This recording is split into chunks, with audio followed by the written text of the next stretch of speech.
Olá, eu sou Adriano Silveira, professor de filosofia e autor do livro Crônicas de um Andarilho. Quem já me conhece através dos meus escritos do blog Essência e Existência, ou agora, através da propaganda do financiamento coletivo do meu livro, sabe que um dos temas recorrentes que eu sempre trato e sempre trago e sempre tento debater é educação. De fato, a educação é um tema que sempre esteve, diante dos meus olhos, sempre foi motivo de muita preocupação, motivo de reflexão, de engajamento e também de vocação. Eu me considero um educador nato, ou seja, nasci, e desde cedo me reconheço como educador. Tem um fato interessante na minha história, logo no início, quando eu ainda era criança. Minha mãe é professora primária, e aí o professor trabalha 27, 28 horas por dia, Então minha mãe sempre trazia trabalho para casa e eu sempre via minha mãe trabalhando nos cadernos dos alunos, corrigindo ou fazendo lição. Naquela época eu não lembro se tinha com tanta disponibilidade livros didáticos, Eram tarefas ainda mimeografadas, mas tinha que fazer em casa, no carbono, a caligrafia tinha que ser bela, Enfim, tinha todo um cuidado em preparar o material para disponibilizar para o aluno. Então eu via minha mãe nessa prática, do seu ofício, do ser professor. E aquilo ali sempre, chamava a minha atenção e levava a um processo de imitação, brincar com os livros, brincar com os cadernos, brincar com papéis, que sobravam quando mimeografava, ou o próprio carbono. Então esse era um pouco o meu contexto, o meu cotidiano, entre livros, vendo a minha mãe trabalhando e ao mesmo tempo já frequentando a escola, ou seja, a educação, o ato de educar, colégio, escola, sempre esteve ali ao meu alcance e no meu contexto. Só que o fato que eu quero contar é o seguinte: tinha um rapaz que trabalhava com meu pai, Edmilson. Esse rapaz era analfabeto. Eu tinha por volta de uns 9 a 10 anos de idade, foi quando eu conheci, soube desse fato, para minha alegria, porque assim, até enfim eu teria um aluno, alguém com quem eu pudesse praticar o ato de ser professor, de educar. E assim foi feito. Entrei em contato com ele, falei com ele e tal, ele aceitou, compramos o material, iniciaram-se as aulas. Enfim, eu não lembro mais muitos detalhes desse tempo, não sei se ele aprendeu a escrever de fato, só uma coisa que eu sei é que eu era bastante compromissado com aquele ato, de educar, de tentar alfabetizá-lo. Mas enfim, eu contei isso para falar um pouco desse desejo de ser professor, desse gosto em querer ensinar, transmitir o saber, dialogar com o outro. Fui crescendo, veio outras necessidades da vida, necessidade até mesmo da subsistência, e tive que arrumar outra ocupação, porque ser professor nunca foi um dos melhores atrativos, para novos profissionais. Mas enfim, existiram outros fatores também. Eu ingressei na vida religiosa cedo, com 19 anos, e lá entrei em contato com a filosofia, porque são duas faculdades que o candidato a ser padre ele precisa passar. Primeiro a filosofia e depois a teologia. E na filosofia, mais uma vez, esse dom, esse ato de querer ajudar, como professor, como educador, veio à tona. Então, assim, eu sempre participava de grupo de estudos com os meus colegas, em vésperas de provas ou de grandes trabalhos, eu sempre tentava ajudá-los. Então, assim, era algo muito gratificante, sempre fiz isso com muita boa vontade, com muito gosto, e é o que eu gosto de fazer, é o que eu gosto de fazer. Mas eu quero falar de algo que para mim foi o divisor d'águas, assim, um marco na minha vida como educador. E esse marco chama-se Fé e Alegria. Fé e Alegria é um movimento de educação popular. Ele está ligado à Companhia de Jesus, porque ele nasce de um padre jesuíta, lá na Venezuela, em 1950, se não me falha a memória. Diante das dificuldades educacionais daquele país, o padre Velas ele inicia um um projeto, né, de educação popular. E depois esse projeto chega a toda a América Latina, né, hoje já está na África, em alguns países da Europa, enfim, né, onde a necessidade de uma educação popular de qualidade e o Fé e Alegria ele está presente, né. E o meu contato com Fé e Alegria, né, foi aqui no Recife. Eu morava no Recife na época, era jesuíta ainda, e lá a companhia tem uma universidade, né, a Universidade Católica de Pernambuco, Unicap, conhecida por alguns, e tinha o projeto Fé e Alegria que estava nascendo, né, já tinha, na verdade, já tinha dado alguns passos, mas ele estava no processo de desenvolvimento. E eu cheguei e recebi a proposta, né, para trabalhar como um administrador, né, ou seja, administrar as finanças. E mais uma vez reconheço, né, e a minha gratidão a Pedro Rubens, que era o reitor da universidade e o diretor na época do Fé Alegria Nordeste, pelo convite, confiou em mim e eles muito entusiasta da proposta, e realmente a proposta do Fé Alegria é uma proposta maravilhosa, né? E aí eu entro no Fé Alegria através da administração, né, para ajudar a administrar. E não era para a sala de aula, nem para, né, enfim, pensar em atividades. Só que isso veio com o tempo, né, e muito rápido veio, porque todos os que convivem comigo sabem, né, desse meu tino, né, vou chamar assim, de educador, né. Eu me preocupo e, de fato, levo sempre o debate da educação, e aí eu fui ganhando, né, espaço dentro do Fé e Alegria, né, fui trabalhando, montando projetos, né, de formação humana para os estagiários, para os funcionários, também depois para os alunos, né, fui pensando, né, em novas formas do fazer pedagógico, né, e nós tínhamos uma equipe muito boa de pedagogas, de psicólogas, né, de assistente social. Então, enfim, era uma equipe maravilhosa, né, e pessoas engajadas na pesquisa, né, preocupadas com fazer e com a avaliação do seu fazer pedagógico.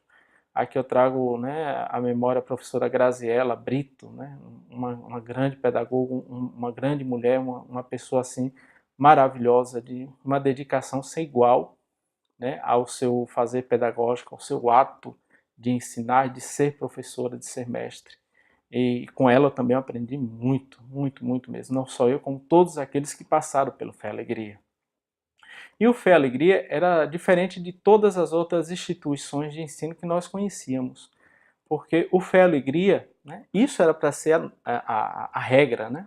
Mas o Fé e Alegria ele estava preocupado com a formação da pessoa humana, né? O Fé e Alegria estava preocupado com o homem, com a mulher que ali chegava. Não era em colocá-lo no mercado de trabalho, não era em habilitá-lo para conseguir um emprego, não, né? Era tratar a educação como aquilo que a educação é de verdade, né? A educação é um processo de autodescobrimento, né? É levar a pessoa a encontrar-se consigo mesmo, né?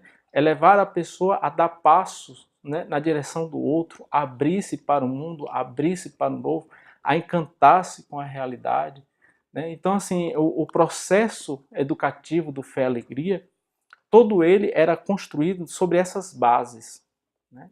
Então, isso era uma coisa assim muito diferente do que aquilo que nós vimos na sociedade de então, e hoje mais ainda, né?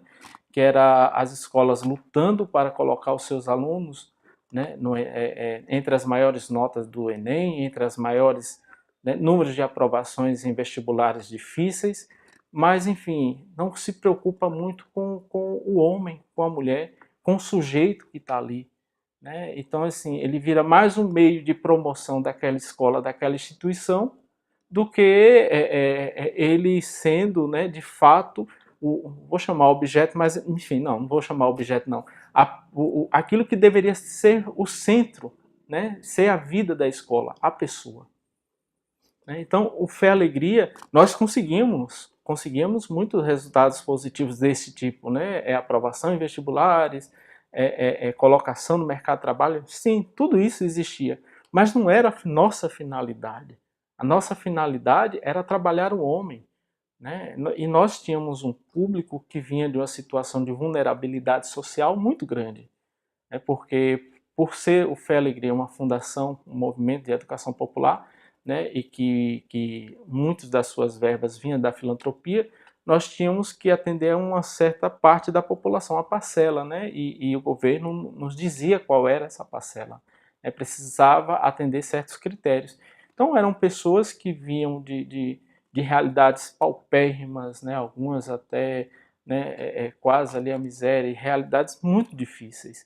Então assim, com esse material humano, né, não bastava você querer dar aulas de matemática, de língua portuguesa, de história, de filosofia, não.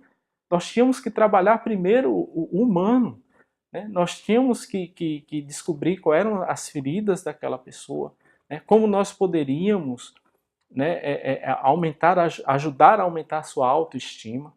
Eu lembro que Pedro Rubens sempre dizia assim, é muito bom que o Fé e Alegria esteja dentro da universidade, porque para muitos desses jovens era impossível, há alguns anos atrás, entrar na Universidade Católica, né?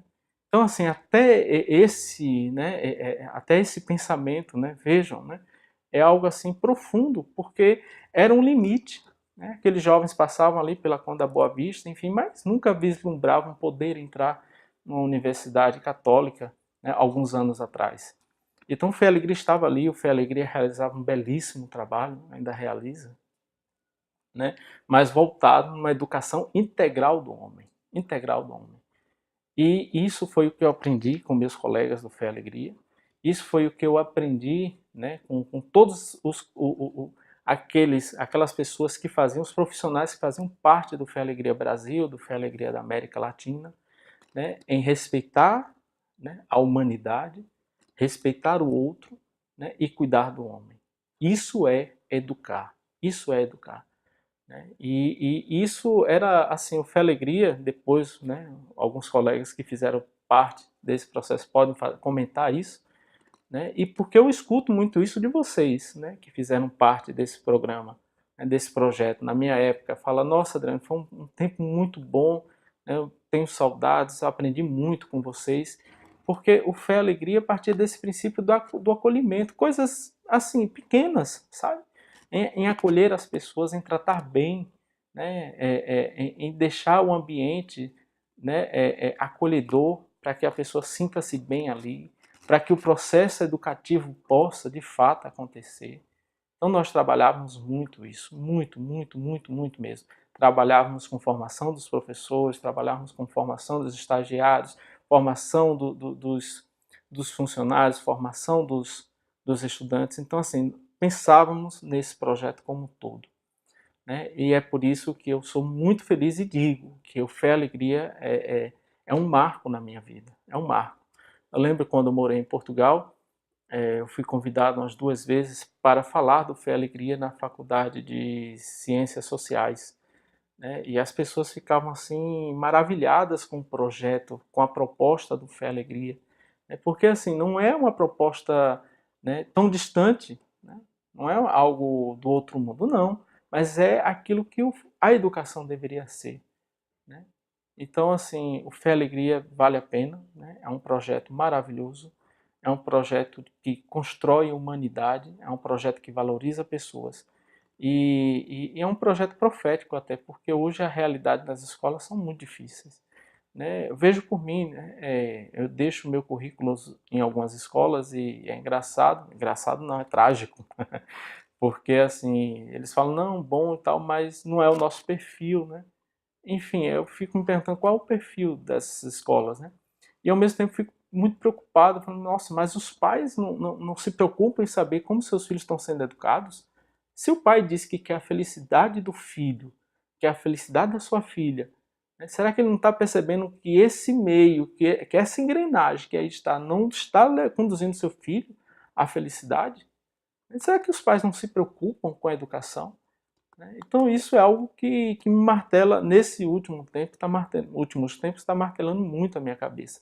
Por isso que eu escrevi, né, textos como Casa em Ruínas, né, O Mal é a Educação, né, que está presente no meu livro Crônicas do Andarilho.